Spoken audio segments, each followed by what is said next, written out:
Good day, everyone. This is Chuck here on a Saturday with a Selects episode about conversion therapy. Boo! And you know what? Regardless of what you think about conversion therapy, it doesn't work. And so that's why this episode is titled, How Conversion Therapy Doesn't Work, from November 2019. And if you're wondering, before you listen, what is conversion therapy? That's when parents try to make their LGBTQ, let's just put it in that whole bucket, child not that. And it's just not possible because that's who they are. So I hope you enjoy this episode. And if you don't, keep it to yourself. Welcome to Stuff You Should Know, a production of iHeartRadio.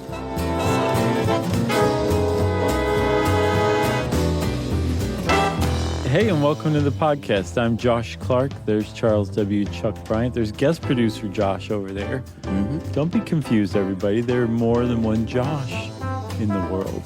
It's nice to hear you finally admit that. It's taken a long time. A lot of therapy. Hey, nice segue. It's like a short stuff. I'm like, let's get to it. Let's get going. Well, I have a COA to issue.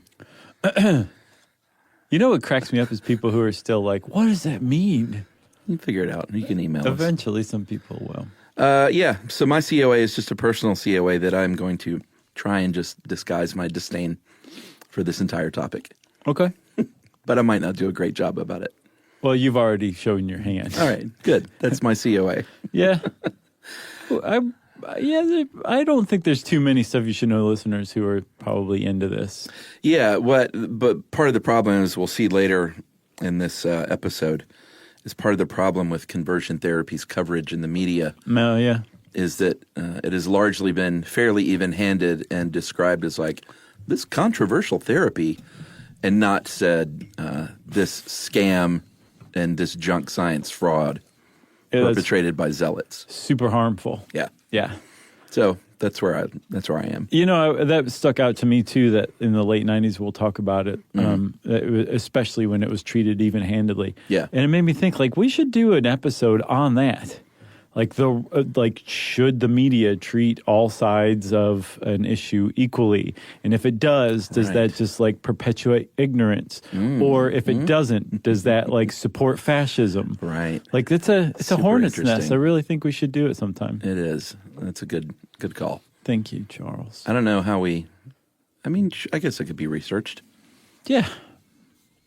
Surely somebody's done a think piece on it that we can springboard off of, you know? A think piece. Mm-hmm. That's right. Those are great. That's what we do most of our research on, is think pieces. This is from one of our great writers, Julia Layton. Mm-hmm.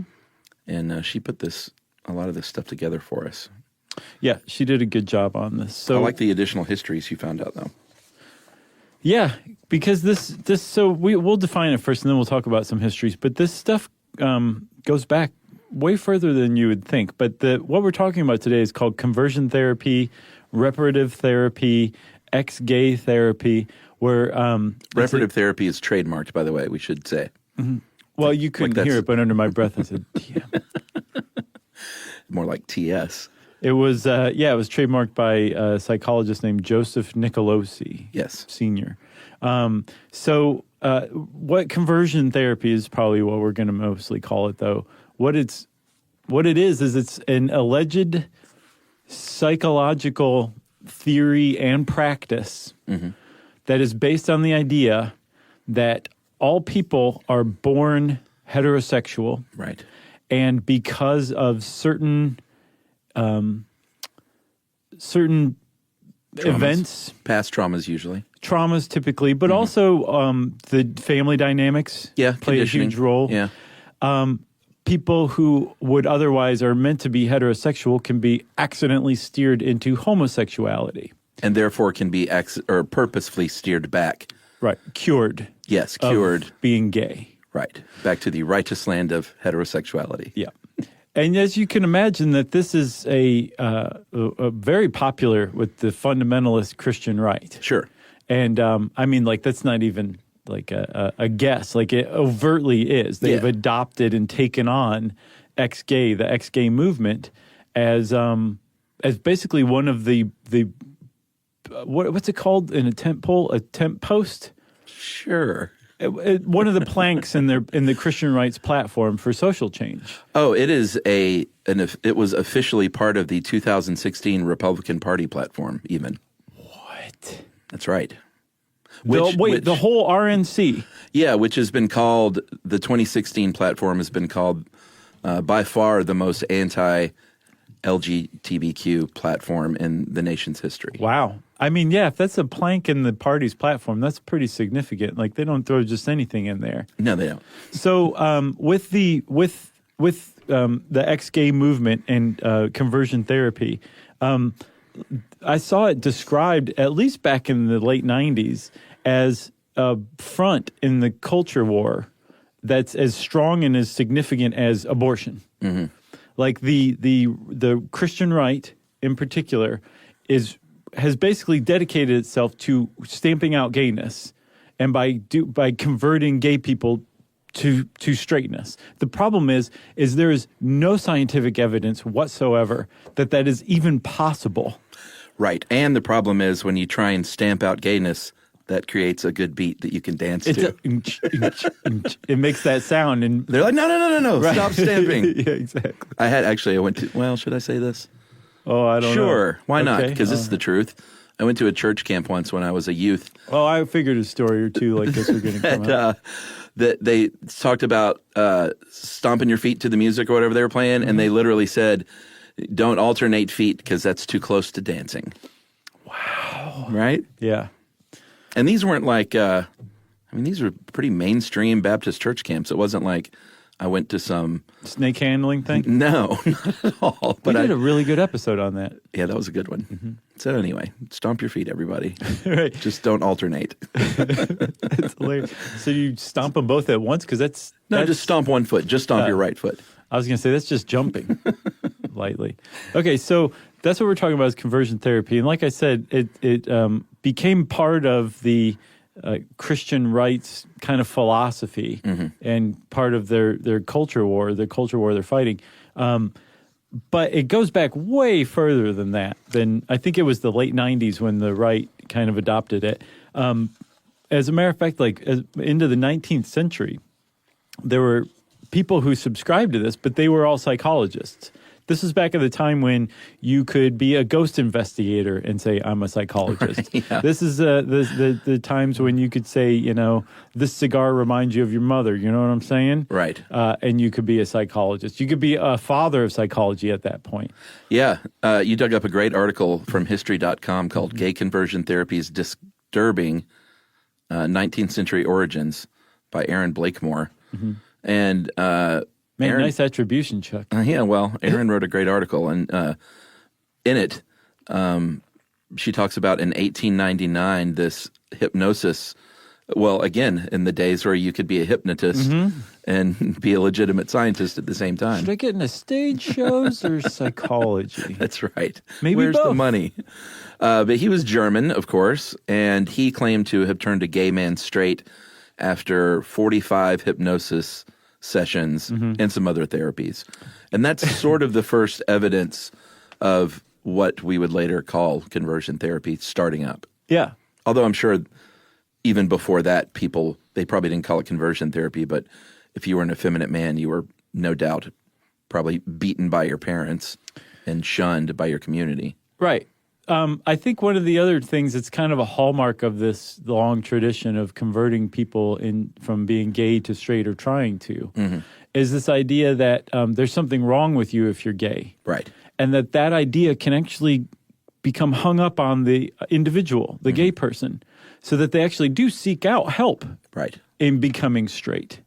But the problem is in seeking that help, they're going to be frustrated, and they're ultimately probably going to be they're going to have feelings of shame, guilt, inadequacy, that they're not capable of helping themselves. There's mm-hmm. something wrong with them. Why can't they just be straight kind of thing? And then if you're a minor and your parents are forcing this on you, then that raises a whole other can of worms of ethical dilemmas. Sure. But even from the outset, there were probably people who sought out hypnotists and other psychologists Right. for help. It wasn't just people walking around kidnapping gay people and taking them off the street and trying to convert them. Right. It could have very well been some man that's like, wait a minute, I don't feel normal feelings because I'm looking at Joe out there in the field and things are happening. Right. If you know what I mean, Doc. Yeah. And they're like, well, come on in. Watching him swing that scythe and take his sweaty shirt off, wring it over his face.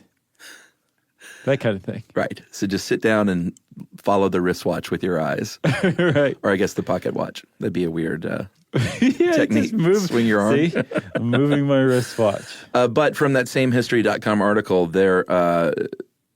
she talks about some of the early attempts, like with electroconvulsive therapy, Yeah. lobotomies. I think we even talked about some of the lobotomies episode. Man, they would give you a lobotomy for anything. Oh, sure. What about testicular transplantation? Right, because that was a theory from a doctor, an endocrinologist named Eugene Steinach, who thought that your testicles were the root of the problem. Well, a lot of people did. Yeah. There was like You could have gay testicles, literally, and they would swap them out for straight ones.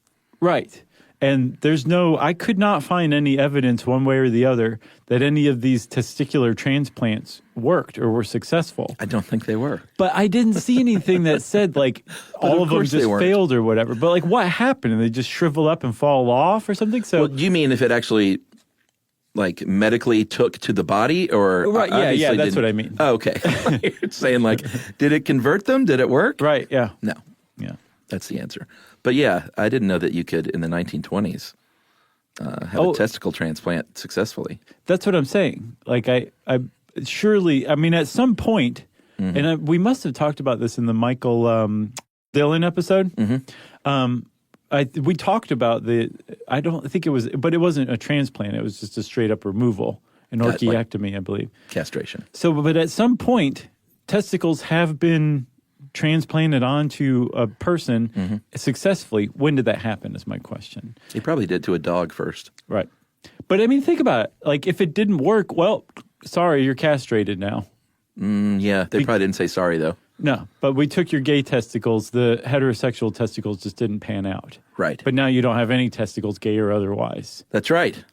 Some of the other awful techniques that they would use back in the day were chemicals that they might have to make you retch and vomit when you look at, pictures of people of the same sex. Yep. That's called covert sensitization. Yeah? Yep. Or if you're cross-dressing, maybe, same thing. Sure. Or if Look in a mirror and be disgusted with yourself and retch and vomit. Yeah. And very sadly, if you have, say, like someone you're in a relationship with that you love, they might show you a picture of that person and carry out aversive therapy or aversive conditioning. Yeah. What's weird is you said these are things they used to carry out. From what I've seen, this stuff still goes on today. Yeah, some of it. So what we're talking about, though, back in the 19th and most of the first half or so of the 20th century, this was all like the domain of psychology. And then eventually gay psychologists and other straight psychologists, too, were basically like, this is wrong. Yeah. Like the science is not adding up. This is just incorrect. Yeah, there were medical doctors, too, though. It wasn't just psychologists. Right, sure. Yeah. So eventually, in 1973, the American Psychological Association said, hey, big news, we're no longer going to classify homosexuality as a mental disorder. Right. And a certain part of the population went, yeah, it's 1972. Why did it take this long? Right, exactly. Yeah. But that was a big deal. And at that point, psychology mostly abandoned the idea that being gay was a disorder of any kind, and therefore there was no point in researching how to cure someone of being gay. And so it turned its back on this whole history of Conversion. conversion. But it didn't fully die away. And I believe starting in like the 80s, the Christian right started to kind of pick up on it and kind of breathe new life into it again. That's right. Think we should take a break? Yeah. That's a robust and a half setup. Is that? Oh, I thought we were already into it. Oh my gosh! No, is that just the it wasn't setup? just the setup. Oh, okay. It was more. You're right. We'll be right back.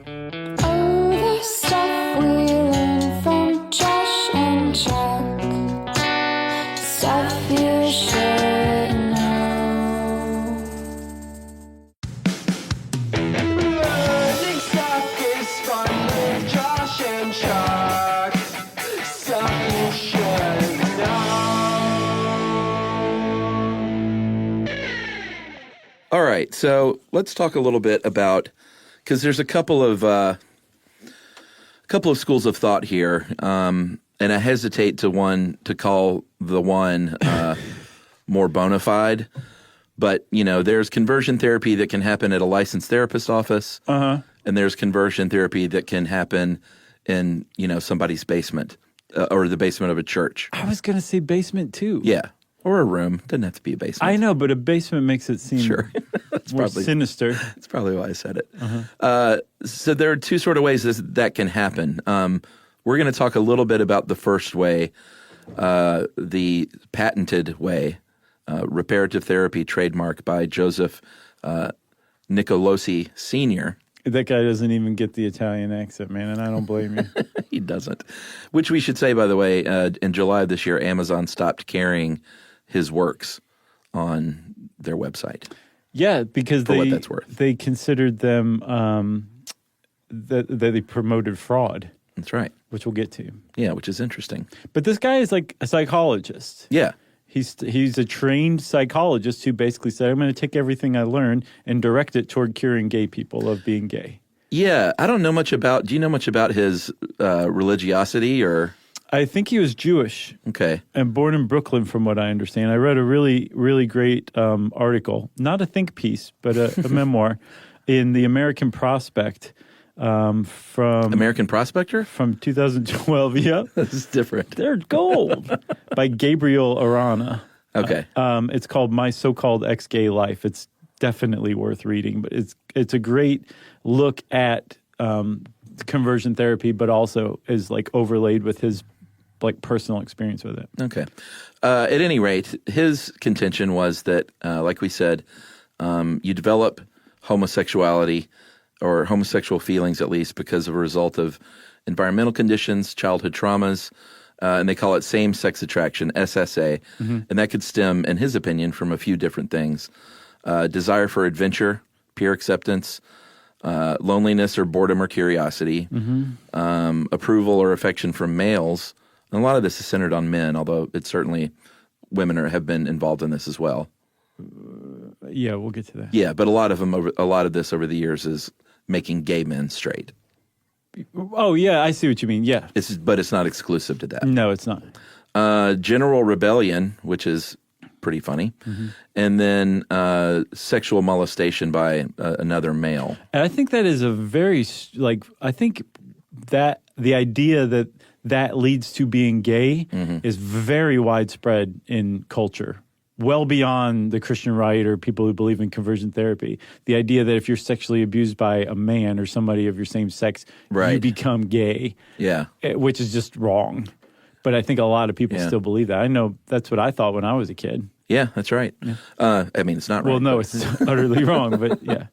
And the whole basis of Nicolosi's theory, he takes back to a study from 1992 called Demography of Sexual Orientation in Adolescence.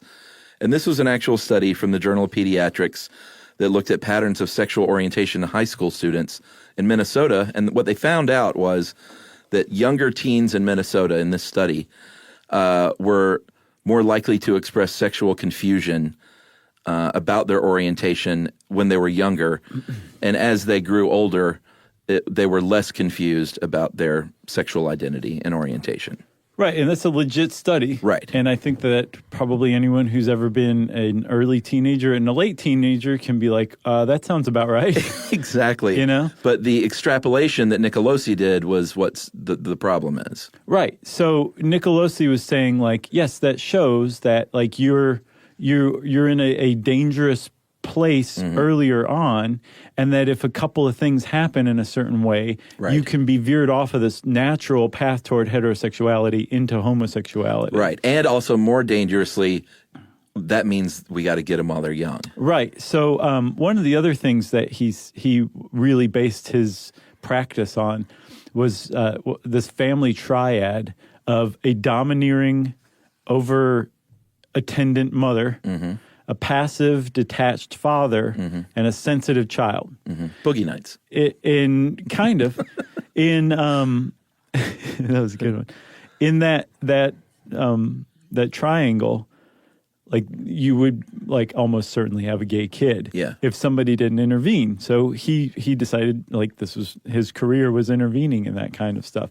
But that in and of itself has never been proven to create gay kids. Like Right. that, like whether you believe in conversion therapy or not, if you have a domineering mother and absent father and you're like a sensitive type who likes dolls even, doesn't mean you're going to turn gay. Right. This is the basis of that, though, is that, yes, you will turn gay. And still to this day, this idea is allowed to live because science has never fully satisfied the question, like, are we born gay? Do we develop being gay? And it looks like it's on a pretty strong track toward a genetic basis of homosexuality. Right. But it's still, nothing's definitive. And so people can say, well, maybe we do develop, Right. in adolescence, being gay or whatever, because science has not filled this void quite Right. yet. Yeah, and the way Nicolosi would write about this stuff and describe it is in a very sort of professional, innocuous type way, where a casual reader might say, well, this seems totally valid and above board. Yeah, a Newsweek reader. Yeah. Or an Oprah viewer. That's right. This is one of the things. I think this is from one of his books, and this is how he describes the relationship from patient to therapist. The client has come to the therapist seeking assistance to reduce something distressing to him, and the RT psychotherapist agrees to share his professional experience and education to help the client meet his own goal. The therapist enters into a collaborative relationship, agreeing to work with the client to reduce his unwanted attractions and explore his heterosexual potential, which, again, it seems very innocuous. And there are plenty of cases where a grown man or woman of their own volition goes and seeks this out. Right. But what they don't say is what happens many times is a parent forces their young child to do this. No, that's a big one. Yeah. It's a big one. In this, that American Prospect magazine, the author was like in his early teens when he went to Nicolosi's therapy. But he said everybody else in the group was in their like 40s or 50s. Oh, so it was interesting. definitely both. Yeah. But there's something here that's really important because, like you said, if you just read this stuff, it does sound innocuous. It's all very much based on things like cognitive behavioral therapy, like stuff that works, which means that this works in a weird, twisted way, which we'll talk about, but not in the way it's ultimately meant to. It works in a bent way. Yeah, I mean, Do you want me to explain now? I feel like I should. I take issue with the word works at all. There are situations where it might prevent someone from acting on a homosexual impulse. That's what I mean. Yeah, but that doesn't change the nature of their sexuality. No, right. And ultimately, preventing someone or training someone to not act on their sexuality is damaging in and of itself. Right. And causes all sorts of other problems. But too. maybe good enough for a really religious family, Right. you know? Yeah, well, that's what I read is that over time, as the Christian right adopted the idea of, championing the ex-gay movement, that part of that was accepting gay people Right. who refrain from gay sex. Right. So if you were like, I'm gay, I'm never going to be straight, I tried, Right. but I don't have sex with men, But I won't commit you the would sin be of- welcome yes. in church. Yeah. Yeah. So what I was saying though is with Nicolosi's thing, there's something fundamentally wrong with it. And that if somebody came to you and said, I'm tired of being white Right. or black or Hispanic, Or straight. I can't stand it. Yeah. You wouldn't say, oh, well, let's figure out how to make you not black or white or Hispanic or straight. Right. Let's figure out how to change you. They would say, any therapist worth their salt would say, well, no, there's a lot of great things about being white or black or Hispanic or straight. And let's focus on that so that you can own your identity. The conversion therapy does the opposite. It says, yes, let's figure out how to get the gay out of you. Right. Let's change your identity because this group of society has said that it's unacceptable. That's right. And that is an extraordinarily damaging position to come from, and that is the basis Yes. of conversion therapy. Yeah, and as we'll see later on, the AMA's official stance is that it is, and we'll read the quote later, that it is a damaging prospect. Right. And creates real harm. An American Prospector magazine. So this approach by Nicolosi has 4 steps to it. The first one is interesting because it's the disclosure of the therapist's personal, professional, philosophical, and religious views on homosexuality, which includes, Nicolosi says, the gay affirmative therapist also discloses his philosophical views to the client, but from a gay affirmative perspective. Does he just put that in there to like cover his bases? No, it's true though. Because you wouldn't send your son or daughter to a gay affirmative therapist to convert them into right. You know? I think this is what he's saying. You've been to therapy before, right? Sure. Have you ever noticed that when your first session, the therapist tells you a lot about themselves and what they think about mental health or life or whatever? Yeah, and I'm always like, wait a minute, what about my problems? Yeah, I thought we were talking about me. I'm getting charged for this? Right, I don't care about your family. Right. That's what he's saying that they do. But because this is about being gay, that's what they're going to talk about is their views or whatever. Interesting. They're going to share their opinions of it and that they think that there's problems with it. You know what my line is at the therapist when they do all that stuff? I'm like, great, that's really interesting. At the end, I'm like, you want to start the clock now? Right. Nice. Either that or I can prorate. Number 2 of the 4 steps is encouragement of the client's inquiry. So basically asking the client the questions, examining their feelings to try and discover like what lies beneath. Right. Number 3, resolution of past trauma. If it is in fact one of the reasons they suspect this person has gone down the road to homosexuality. Mm-hmm. And then education regarding features of homosexuality, which includes everything from what motivates you to do this to, that if you are gay, then this lifestyle ends in a very bad way for you. Right, that there's a lot of physical harm, social harm. Emotional harm. Yeah. Right. So what's weird, though, is like, Nicolosi's like a tough person to paint with just one brush. Even though I totally disagree with what he dedicated his career to, he doesn't seem, at least from what I've read, including that American Prospect article from somebody who was a patient of his for years. Right. He doesn't seem to have been like any sort of evil man or anything like that. I don't know if he just thought like this was a real thing and he was really helping people or what. But for example, there's this one quote from Gabriel Ariana who said that he had been like experimenting with sexual encounters with other men as a teenager. And he said that he'd been meeting men off of the internet. Mm-hmm. And he told Nicolosi, I trusted the guy enough to share this in therapy. And he said that Nicolosi he told me to be careful meeting men off the internet, but that I shouldn't dwell on it or feel guilty. He said my sexual behavior was of secondary importance. If I understood myself and worked on my relationships with men, the attractions would take care of themselves. I just had to be patient, which is, that's a pretty great thing for a therapist to tell a patient. Right. Don't dwell on it. Don't feel guilty. Just, accept it and move on and learn from it or whatever. But then the second part. Right. That's where it goes downhill. Yes. Yeah. And so the thing is, though, with conversion therapy in most cases, Nicolosi is he's almost a shining example in a weird way, whereas other people associated with it it's very easy to paint them with just one brush. Yeah.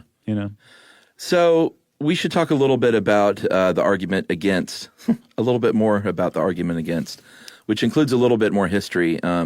We talked about the earliest stages of conversion therapy in the late 1800s, but it really kind of picked up steam in the United States in the 1960s when the civil rights movement, when gay people started coming out of the closet more, right, presenting themselves more in public, gay bars popping up, things like that.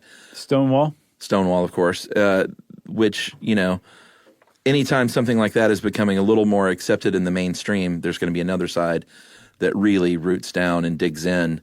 And that's sort of how the modern gay conversion therapy movement was born, was out of homosexuality becoming more accepted. Yeah. I read a really interesting journal article from 2007 by Robinson and Spivey. It was in Gender and Society, the journal.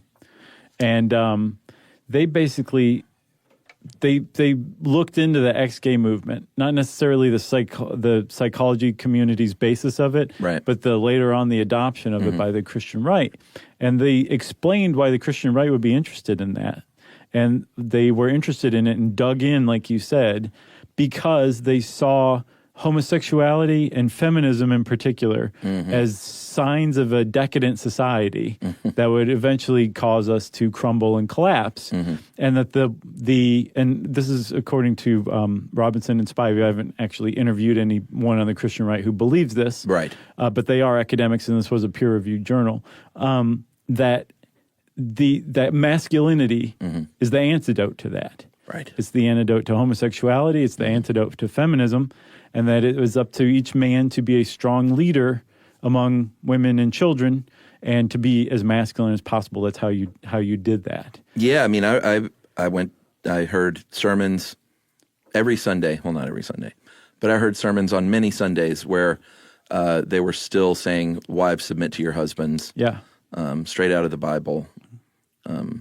Yeah, and like most of the antidote is, dads, you're being way too passive. You need to step up and be the leader of your family. But also moms, you can help by saying, oh, you have a question? Ask your father. I defer to your father. Go ask your father. Right. And just, being passive. Well, which goes back to that triad you mentioned earlier about the domineering mother, the passive father equals gay son. That's basically the basis of the whole thing from what I could tell, is that at least among the Christian right, that if the father's not the dominant in leading figure in the family, that's where the trouble comes from. And that can produce homosexual children. Interesting. Yes. So something we failed to mention as part of the AMA's change in 1972, or was that the APA? APA, was they said, and this is an important distinction, is that homosexuality they deemed a normal variation, not deviation, but a variation in human sexual orientation, and like other normal sexual orientations can't be changed. In other words, you can't make a straight person gay any more than you can make a gay person straight. Right. Is what that equals. And because of that, as we'll see later on, that became the basis for this idea that conversion therapy is, in essence, a fraud. Right. Because it purports to do something that can't be done. That's right. Should we take another break? Oh, man, really? They're coming hard and fast. We can wait if you want. Like men swinging scythes in sweaty shirts on the field.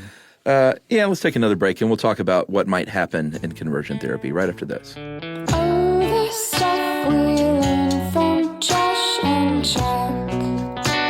Stuff you should know. Learning stuff is fun with Josh and Chuck. Stuff you should know. All right, Chuck, I'm excited about this part. You're excited about the horror show of conversion therapy. It's not all horror show. Some of it is just outright laughable. Yeah, so statistically about... Also, I'm sorry, everybody. I want to say something, too. Okay. We typically try to be super objective. Uh-huh. This one is very tough. We have science on our side, too. This was really hard for me to research. Yeah. Nothing is ever hard for me to research. This one was. It was like turning over a log and finding it like maggots writhing underneath. That was what researching what this one was like. I just kept putting it off. I would just keep leaving it and just going and watching like The Office or something like that. Just anything but researching this. Because it's super sad. It is. It's that children are taken at their most vulnerable time in adolescence when they don't know what's going on, and they're told that they're wrong and they're sinning and they're dirty. That is a part of why it's sad. Another part to me of why it's sad is that the idea that grown-ups would direct this much thought and attention and effort into slamming their head up against a wall to try to change someone else to a way they think they should be. Right. That I think is that's at least as sad to me as the children being misdirected like this. Because a kid can go on and grow up and be like, geez, my family was super messed up. I'm really glad I don't speak to them anymore because I'm much happier over here. Right. Well, that can happen in the ideal circumstance. Sure. Or the ideal circumstance is that the family's just like, hey, we're really screwed up. We're really sorry. Right. We love you no matter who you are. Yeah. But the idea that there's a group a social movement dedicated to just eradicating another group of people. Yeah. I find that very hard to swallow. Yeah, agreed. So apparently, statistically, about or close to 700,000 people in the United States have undergone conversion therapy. And we should mention that it's a real problem in places like Africa and Asia and South America. Yeah, where you can still be imprisoned for being gay. Yeah. Like Uganda is a big place for that. Conversion therapy is like on the rise in those places and other places. Right. But we're talking about the United States in this case, 700,000 people. And like we said, sometimes it is in the with a licensed therapist. Sometimes it's done by a religious advisor in a basement or at a church. You know what that reminded me of is another thing we need to talk about sometime is exorcisms, like church exorcisms. We've done exorcisms. We did like straight up Roman Catholic exorcism. Oh, okay. I'm talking like the kind that somebody does in the basement of their house. Gotcha. Because they're supposedly an exorcist or something like that. Sure. Backdoor exorcism. Basically, yeah. On black market. You'll see. You'll be like, oh man, we should be talking about this. All right. Well, I agree already. I trust you. Okay. So the AMA says that conversion therapy programs may utilize harmful psychological techniques. We were talking earlier about aversion therapy and given chemicals. They can still be given noxious stimulus. And I didn't see exactly what that entailed or could entail. There was a guy named Robert Gilbraith Heath who was the father of implanting electrodes into the brain to deliver shocks. And one of the things he directed that toward was curing gay people. Mm-hmm. I don't think anyone in their basement is implanting electrodes or whatever. Right. But there are things like giving people like nausea-inducing medications is one. Right. Showing them pictures that might nauseate them and then figuring out how to associate that with masturbating to thoughts of other men or something like that. Yeah, I mean, we should talk about a few of these specifically. I mean, all you have to do is look up on a search engine, conversion therapy horror stories, and there are plenty of people out there saying what happened to them. Yeah, look up also conversion therapy super happy fun stories, and you're going to come back with almost nothing. Google, 0 results. There was one teenager who said that he was forced to wear a backpack with 40 pounds of rocks 18 hours a day to just signify the physical burden of being gay. Right. One person's family gave them a fake funeral, closed casket funeral in front of him, where they said that he died of AIDS, and they said their final goodbyes because he went down the sinful path. Pretending he wasn't there, like Right. that he was dead and in the casket. Yes. Talking about him in third person. That's right. His family. One reported being told to strip naked in front of a mirror and say disparaging things about themselves.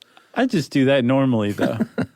Well, I did read one account where they basically said the whole idea is to break you down to nothing Right. in the worst way possible and then build you back up again in the image that they want. So I get the impression that that is one route, but that is not necessarily what you're going to get at any place you go No. for conversion therapy. There's course other not. ones that say, That's the problem is we don't know because so many people don't talk about it. right. There's some that like you would go to that say, okay, we're not going to abuse you or anything like that. But the basis of our beliefs in this is that you are gay because either you had an absent father, a domineering mother, some combination of the two, or you always like wanted to be like loved and, popular among your male peers, and you didn't get that. So now you are misdirecting this need, this unmet need, toward having anonymous gay sex on the dance floor with some dude in Miami or whatever. So we need to figure out how to meet that need and have you hang out with guys who will tell you how cool you are and how popular you are. Yeah, like tailgating or something. Kind of. And while we're at it, we're going to do that by accenting the masculinity. We're going to teach you how to be masculine so that you can hang out with dudes in the real world and they will think you're cool. So things like we're going to teach you how to change the oil in your car. We're going to teach you to sit without crossing your legs. No joke. There was a guy We're who's going to teach you how to man spread Yes. on the subway. There's a guy who's kind of a prominent thinker. I think he was, I saw him as a sexologist, maybe a Christian sexologist. Gerhard van den Aardluig. It's pretty great. I think I nailed it. Mm-hmm. He said that homosexual men need to unlearn avoidance of getting their hands dirty, doing manual work like chopping wood, painting a house, using a shovel, and that I say no thanks to all three. I'd chop wood. That's kind of fun. it is fun. And that not necessarily just here's an axe, start chopping wood, you're going to just suddenly become cured, but that is part of it. Right. And in this thought, this tack where they're not abusing you, they're not degrading you or anything like that, they're teaching you masculinity and manliness, that the ultimate aim and goal of that is to go get married and have a kid Right. or kids. Right. And that is a big part of conversion therapy, or it was for a very long time, was saying you might still be gay or whatever, but you're not really gay. You're now married and you have a kid, and that is what you're dedicating yourself to. That's right. You're a wood chopping, football throwing dude. With a pencil-thin mustache. Oh, no, not that. So in 1974, we should talk about George Reckers. He was a psychologist who tested whether or not this was an effective treatment. And he had this wasn't his boy, but this was his client. It was I guess client's a weird way to put it. Sure. This child was forced to go to this person at 4.5 years old. And this was a boy manifesting, quote, childhood cross-gender identity. And they said this is based on the clothes that this boy wears. And now, of course, looking at this, it was probably a transgender child. Yeah, or gender fluid. Yeah, I mean, it's hard to tell because this was 1974, and the way they wrote about it, it's hard to kind of piece it together. Yeah, and it's also like just how much of this behavior did this child exhibit? Like it makes it seem like this is all the kid did was act like a girl when he was a boy. Right. What else was he into? What else, Yeah. It's just such a narrow picture of the subject. Of course. So in the end, Reckers did something super damaging. He trained the boy's mother to be the therapist. Like, here's what you need to do so this kid can get 24/7 therapy from you. And basically punish feminine behaviors, reinforce masculine behaviors at all times. And they said that, hey, this is working because every time this boy gets punished for doing something feminine, he stops and like chops wood or throws the football and gets a reward. So because he's 4.5 years old, he's doing the things that their parents congratulate him for and reward him for. Right. And not doing the things that he's getting punished for. And Exactly. The punishment is what stood out to me. It's just so sad that the mother was instructed to reject him, to basically ignore him when he acted like a girl, but not ignore him like pretend it's not going on. Like let him know that she is giving him the cold shoulder and that's how he learned. Right. That is just devastating. It's heartbreaking, and what's heartbreaking is this is was used as an example. Like, see, this works. This 4.5-year-old is now acting more masculine and is not going to grow up to be gay. And this child died by suicide at the age of 30. Yeah. Like, that's the end result of this road. That's where it ends up. And that's what I meant earlier when I said, like, it does kind of work because it follows psychological techniques that actually work. But it works in like kind of a bent way where, yes, you can train somebody, you can mold a 4-year-old to behave in a certain way by conditioning them. It's possible. You can get somebody to do just about anything like that. Yeah. But the ramifications, the results, the damage to the individual's identity that will eventually come out later are widespread and sweeping. Yeah. And that's the point. That's why you shouldn't monkey around with somebody's identity using proven psychological techniques. That's what's so evil about the whole thing. Yeah. I mean, my daughter's 4.5. I had a hard time even getting through this stuff. And then also, if somebody this is the other thing too. If you're a conversion therapy advocate or activist or practitioner, and you say, no, there are people out there who are distressed, who are experiencing psychological distress for being gay. Yes, that's true. I guarantee that there are people like that out there. But directing them toward working on not being gay is not the answer. Yeah, go to regular therapy. And learn to love that you're gay. And go find a church that accepts gay people. There's step 2. Yeah, because they're out there. Let's talk about the science of it, because We are so contributing to a decadent society. in 2009, there was a report from the APA Task Force on Appropriate Therapeutic Responses to Sexual Orientation. Quite a read. And this was the actual final stance, was sexual orientation change efforts can pose critical health risks to lesbian, gay, and bisexual people. Critical health risks. That was not, the not APA. emotional, it's part of emotional health too. Sure. But critical health health risks. And if you read the review of research and peer-reviewed literature and the findings of what it can result in, it reads like the worst pharma ad disclaimer you've ever heard. Depression, guilt, helplessness, hopelessness, shame, self-hatred, hostility, dehumanization, betrayal, social withdrawal, substance abuse, stress, sexual dysfunction, loss of faith, and suicidality. And on that last note, homosexual teens attempt suicide more often than heterosexual teens. And then among those homosexual teens, you're twice as likely to try that if your parents have rejected you, and 3 times as likely if you have undergone conversion therapy. 3 times as likely Yes, compared to a heterosexual teen. that's right. Man. Well, there you have it. That was just the APA. A bunch of different associations, like legit medical and psychological associations, have come out and condemned in no uncertain terms conversion therapy. Right. And all of these condemnations basically follow 2 different texts. One, there is no science backing up the idea that you can change somebody from homosexuality to heterosexuality. Right. And number 2, there is science backing up the idea that trying to do that causes damage to the That's right. individual. That's So right. don't do that. And as Yeah. a matter of fact, some countries and states in the United States have said, this is outlawed. You can't do this anymore, everybody, which is really touchy stuff because, again, the Christian right kind of adopted it. And we don't really infringe on religious beliefs, but that's how strong these condemnations have been, that they're saying we'll kind of start to wade into that with this one. Yeah, and we'll talk about the legalities of recent years in a sec, but before that, between the 70s and the APA's stance changing things a little bit, then through the 80s and 90s where conversion therapy was really sort of hitting its peak, I think, in America, there were a few high-profile cases that were exposed that have helped sway things a little bit back to sanity So first, in though, more recent years. yeah. So before those high-profile cases, and I mean right before them, I think in 1998, a coalition of church groups got together and sponsored an ad campaign, something like a $600,000 ad campaign, in things like the New York Times, the Los Angeles Times, all this.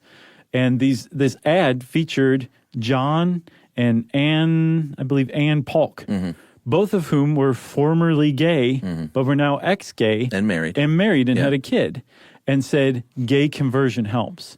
And at the time, there wasn't a lot of ink on the other side saying, actually, this is totally discredited. And it captured everybody's attention.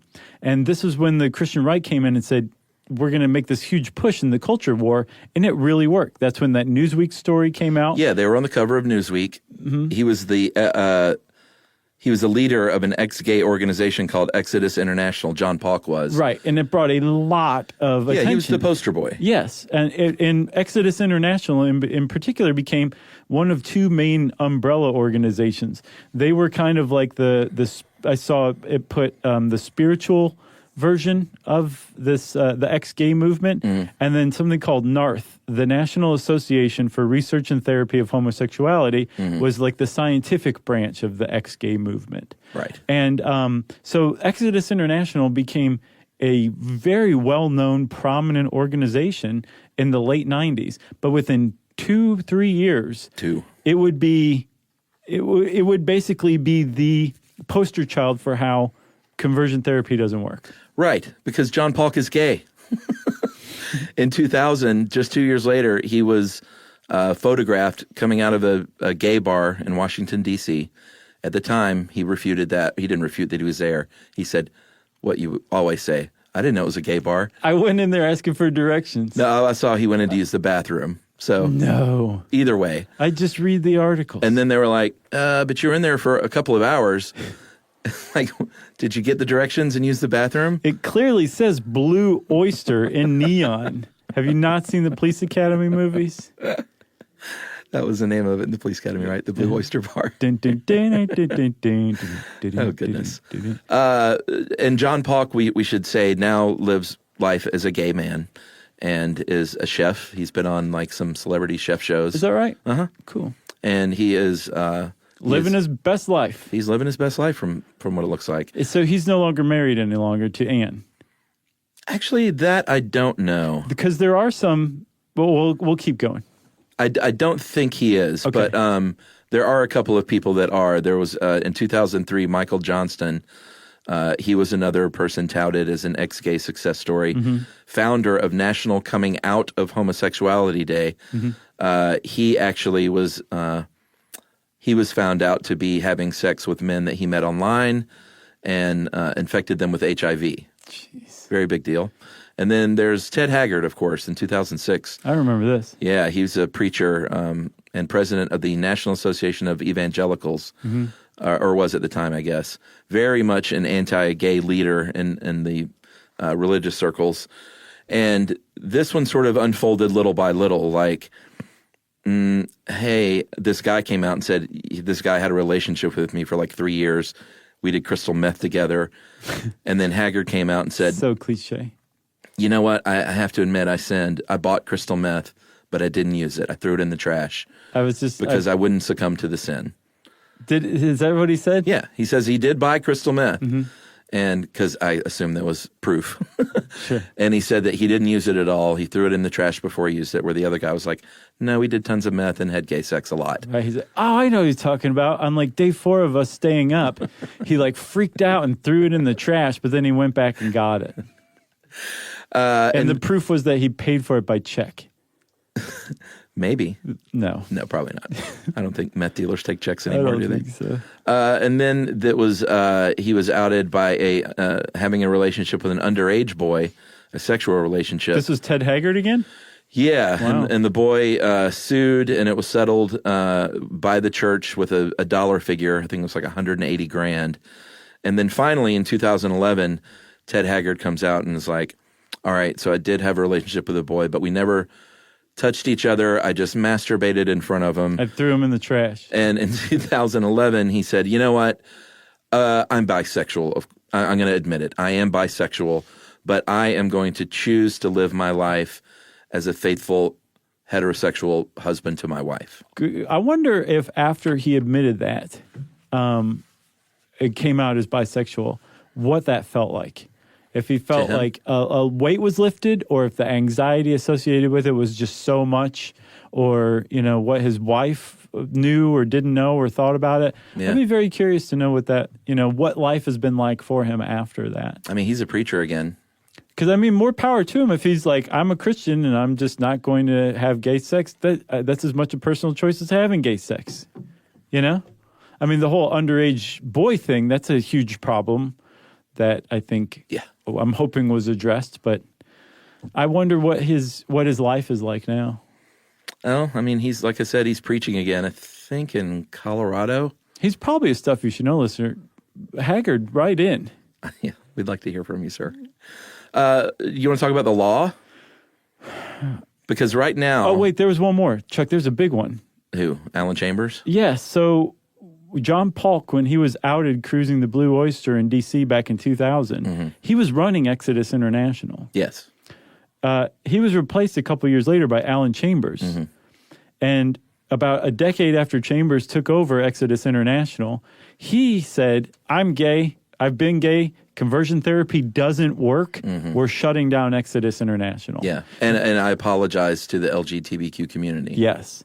So within about a decade or so of the Christian right adopting the ex-gay and conversion therapy pillar post as part of the platform for their culture war, the biggest organization, one of two biggest organizations dedicated to conversion therapy said, it doesn't work. Yeah. We're sorry, gay people, for all the damage we've done. Yeah. That's a pretty big turn of events. It is. So yeah, Yet so, it still continues. so that led to a bunch of laws that are trying to keep it from continuing. Yeah, and the laws are basically usually around minors, saying you cannot force a minor to do something like this. Right. Not, hey, the whole thing is outlawed. If you're an adult and you want to go do this, then that's up to you. As of 2019, this year, 18 states in Washington, D.C. and Puerto Rico have similar bans enacted. And also, it's important to point out that those bans are about the legitimate scientific community. Like, you will have your license revoked. Doesn't say anything about a preacher that you go to or a youth counselor or any, sort of non-licensed church therapist. Right. It's only scientists or licensed Counselors. or psychologists or psychiatrists or doctors, I'm sure, who can lose their license if they practice it. That's right. But yeah, that's because there's religious freedom. It's I guess you can still do that to minors though if it's a religious group doing it. That is what I'm not sure about. So It depends on the state. So there was a group there was a counseling organization called Jonah. And Jonah... Was this Goldberg and Burke? Yes. They ran Jonah, which stood for... I can't find it anywhere. I got it here. Jews offering a new alternative for healing. Okay. They were not only found practicing in New Jersey conversion therapy, so they both lost their licenses. They were also sued in a civil suit by former patients for fraud and lost. It's interesting when you think about it. That wait a minute. If this is not possible, Right. and you're charging people for it, Right. that's fraud. So they had like a $3.5 million settlement levied against them, and lost their licenses. But then they just set up shop under another name, apparently the same year Yeah. of the verdict in the civil suit. But for the most part, if you're a state and you pass a law banning conversion therapy to minors among medical practitioners or counselors, the courts are going to uphold that law. Yeah, it's been upheld in California and New Jersey. Most of the challenges are on the grounds of free speech. Yeah. And the New Jersey, when they upheld the New Jersey, or maybe it was Maryland, the judge said, we're not infringing on your free speech. You can say whatever you want, but you can't practice this therapy. Right. That's different than free speech. Right. You can believe what you want and say what you want, but you can't do this as part of your licensed therapy. It's the same thing as like if you carry out quack cancer treatments. Right. That is harmful, like you're poisoning your patients or whatever. And like they become, they lose the use of their arms and legs because of a treatment that you gave them for cancer that the American Medical Association has specifically said is damaging and harmful.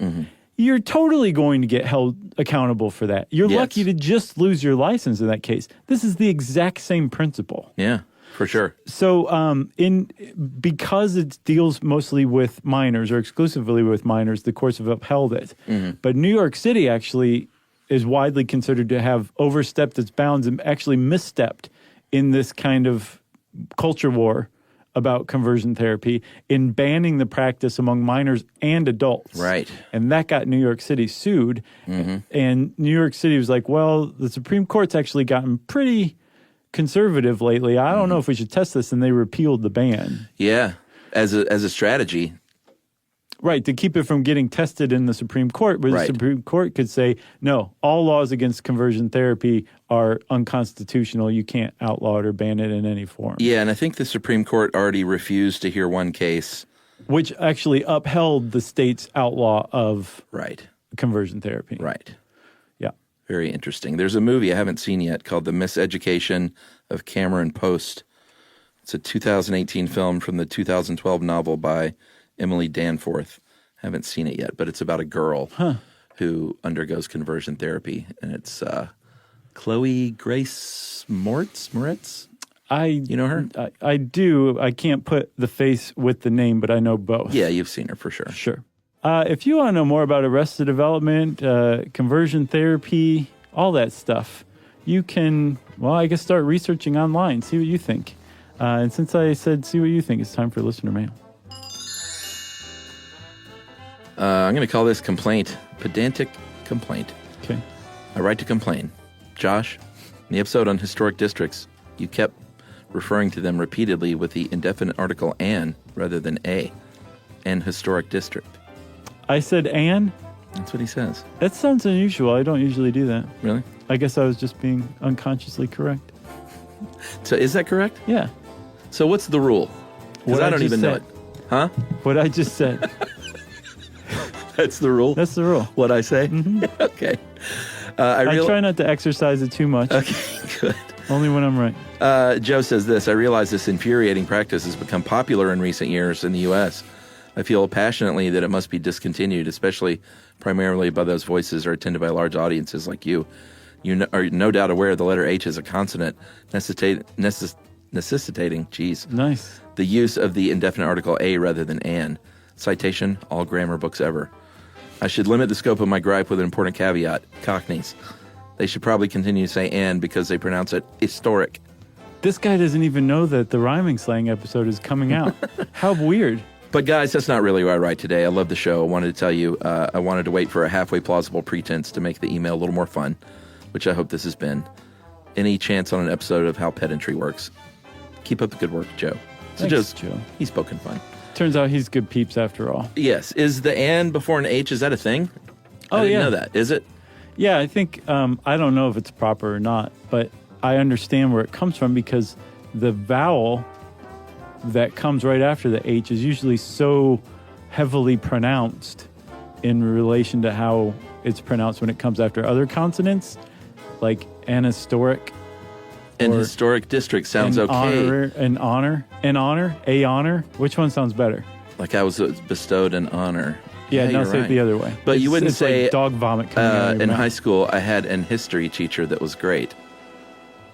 You know, it's really weird. Did Joe tell you to say that? No, I just thought of it because and I had a historic. history teacher. I had a historic. Yeah, both work. How about this? We're both right, Joe. Try not to focus on such stupid stuff. I'm curious. I'm curious if there is. I really want to know the rule now because I know it's a consonant, but if people are saying it these days, is that just some sort of a fighting the system? That's the descriptivist way. The prescriptivist is like, no, it's this way. Right. Joe's the prescriptivist here. We're descriptivists. All right. I think we've proven ourselves that. Maybe we should launch a side podcast called The Descriptivists. Oh, that's a good one. Yeah. Almost has like a Civil War era folk band feel to it. We'd have to grow curly cues though. That's and fine. We're not going to do that. We could get fake ones that we just took on and off for publicity. Right. Scout Mob. Right. If you want to get in touch with us like Joe did, have a little quibble, a little gripe or praise or whatever, you can go on to stuffyoushouldknow.com and check us out. Our social links are all up there. You can also send us an email to stuffpodcast@iheartradio.com. Stuff You Should Know is a production of iHeartRadio. For more podcasts from iHeartRadio, visit the iHeartRadio app, Apple Podcasts, or wherever you listen to your favorite shows.